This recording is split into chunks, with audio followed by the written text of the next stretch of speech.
CTV News at 5 with Hudson Mack. Good evening, I'm Andrew Johnson. Hudson Mack is off tonight. Drivers who had their licenses suspended for failing a breathalyzer test are getting them back. Last month, the BC Supreme Court struck down parts of BC's tough new drinking driving laws as unconstitutional. A number of drivers who were pulled over and failed under those new rules are now taking their cases to court to get their cars back and their driving bans lifted. We probably got well over 100 now in our office, maybe a couple hundred conservatively, but it's just the phone's ringing and people are learning about the decision, and everybody, would like to see some justice, I guess. Many drivers were hoping the Supreme Court ruling would have forced the province to give them back their licenses. Instead, drivers are having to go to court. The streets of Greater Victoria could soon be a little brighter. Some taxi owners are looking to have illuminated advertising on their cars, which is currently illegal. The CRD Traffic Safety Commission initially rejected the idea, saying the idea is too distracting. The Commission has agreed to support the move, however, but with strict conditions. The signs must be dimly lit and turn off when the car is moving. It's a step. It's a step. At least it puts us on a more level playing field with the other mediums available out there. Any distraction that's on the road is problematic in that it increases the potential that drivers, pedestrians, cyclists, people using the road could be distracted from their primary function, which is getting to where they're going. To agree to something that we already know by its very design is intended to draw the attention away from drivers and create another distracted driving situation, I'd be remiss to agree that we should have that on the roads. The distributor of the illuminated signs now has to get approval from the province. The company expects to have the illuminated advertising up and running in the next 3 months. The province is spending more than $3 million to launch a new program at Camosun College. It's designed to churn out graduates into high-demand healthcare jobs. Students can begin training at Camosun's Lansdowne campus next fall to become medical radiography technologists. To start out, 16 full-time spaces will be offered in the 2-year diploma program, part of Camosun's School of Health and Human Services. Oak Bay-Gordon Head MLA Ida Chong and Advanced Education Minister Naomi Yamamoto were on campus today to make the announcement. The college says it's the only program of its kind on the island. What we're going to see are students coming from all over the region, not just within the Victoria demographic, but from across the province and perhaps even out of province to come to this program because it's A, it's difficult to get in, and B, there are not a lot of programs. So it really is going to increase our opportunity to attract students from outside our region. The province is also committing close to $600,000 per year to run the program.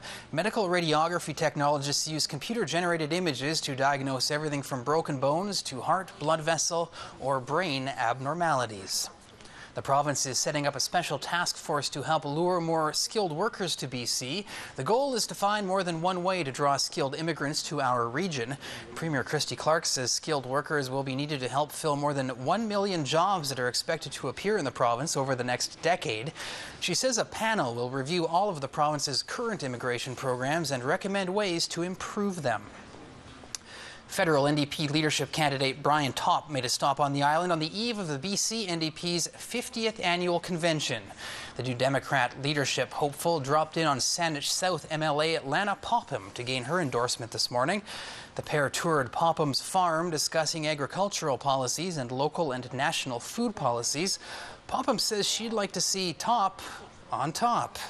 I think he has the skills to be the leader of the NDP.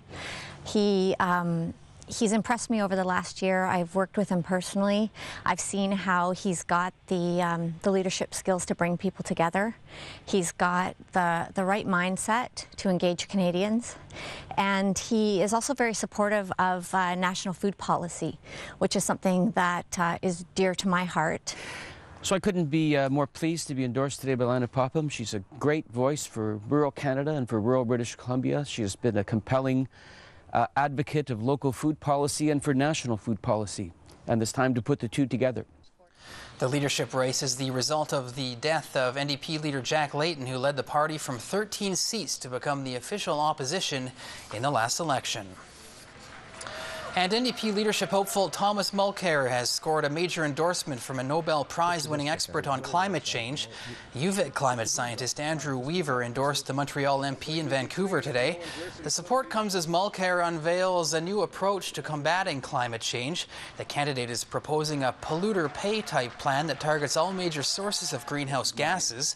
The leadership vote is on March 24th, 2012. You have to be a member of the NDP to vote.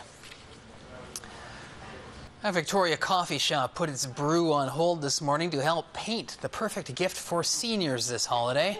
Staff from the downtown Starbucks were decking the halls for seniors at the Victoria Silver Thread Centre. The seniors are getting their lounge painted as a Christmas present. In return, the elders knitted some colorful scarves for all the volunteer painters to show their appreciation. The wonderful Christmas elves from Starbucks came down starting early this morning, and they have been transforming our space here at Silver Threads into a nice, fresh, bright place where we will all have time to enjoy this in the coming year. They wanted to do something special for us at Christmas, and they sure have. All the paint was donated by the Downtown Imperial Lions Club. This year's Jingle Mingle cocktail party paid off big time. People who were mingling and mixing last night helped the BC Cancer Foundation surpass its goal. Nearly 300 guests showed their support last night in Victoria at the Empress Hotel for the Jingle Soiree.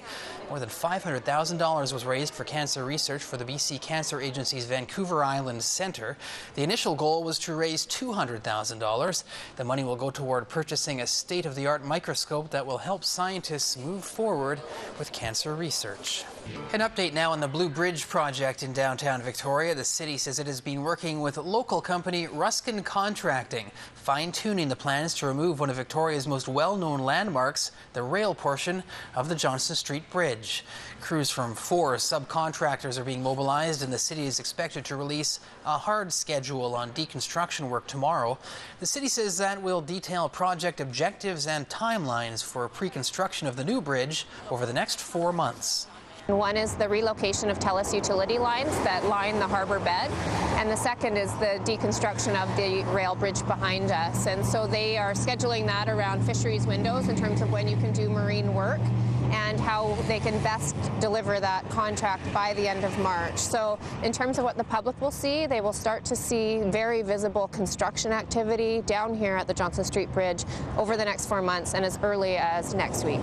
The first step on taking down the rail bridge will be dealing with the heavy concrete counterweights and disposing of and recycling the waste materials. RCMP in Port Alberni are trying to track down an arsonist who set fire to a family's home while they were inside. It happened just after 7 o'clock last night at a home on Redford Street. Police say the homeowners heard a strange noise coming from outside, then caught sight of flames through a window. They were climbing up the outside of the house. While one family member called 911, the other ran outside and turned a garden hose on the blaze. The fire department arrived shortly after and extinguished the flames, then called police. When fire arrived on scene, they determined a few things to be suspicious in nature, and therefore we were contacted. From the examination of the scene, together with fire personnel, we were able to determine that it was an intentionally set fire, and of course that it was random in nature. So we need to ensure that the public is aware of it so that they can take the appropriate steps to protect themselves and their homes. A police dog was brought in to recover potential evidence. Police say the fire is disturbing because there's no obvious reason the home would be targeted. They say until the arsonist is caught, it's important for everyone in the community to be extra vigilant and report suspicious people, as well as make sure not to leave flammable materials out on their property. Nanaimo RCMP have made a major cocaine bust at the Departure Bay Ferry Terminal. Police say a 23-year-old Nanaimo man was arrested last night after traveling as a foot passenger on the ferry from Horseshoe Bay. Roy Bond is accused of possessing almost a full kilogram of cocaine. He's facing charges of possession for the purpose of trafficking. Although food is a more immediate need, families who are struggling to make ends meet often need help with Christmas gifts as well. So alongside the drive for food donations, the RCMP held a toy drive today. Officers from the North Cowichan DUNCAN detachment manned their posts at the Stuff a Cruiser toy drive all day. They wanted to make sure every child in the Cowichan Valley wakes up to something special on Christmas morning. It's important, I think, for the community to be able to see that we're people as well. Well, we have a very difficult job to do. It's not lost on us that people are in need at times like this, and we want to give back as well. The toys will be distributed to families in need through the Cowichan Valley Basket Society.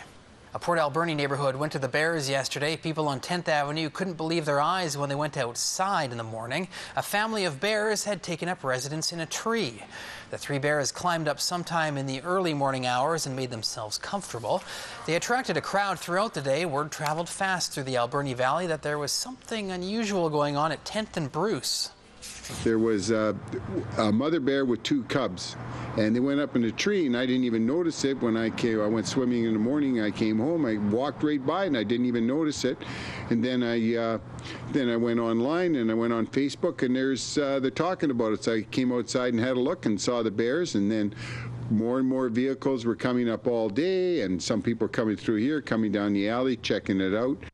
Locals say the bears took little notice of the commotion they were causing and spent a restful day in the tree branches, napping and even getting playful. There was a lot of people that stopped by going down the alley and down the road here, and yeah. Most of the day they were sleeping, playing around with each other, the 2 little ones. They didn't go anywhere. They would drop down their paw, the mother, and that's everyone just stayed there. Then the last time I saw them, I was out at about 5 o'clock. It was starting to get dark. So I went out there to have a look, and they were still there. Nobody was moving. And then I said, oh, I'll give them 15 minutes to go out and check. Maybe I'd watch them walk down. Went out 15 minutes later, and they were gone. Conservation officers say it's important that bears don't become too comfortable in urban settings, and they're reminding all of us to seal up our garbage and make sure we don't leave anything out that will attract bears to populated areas.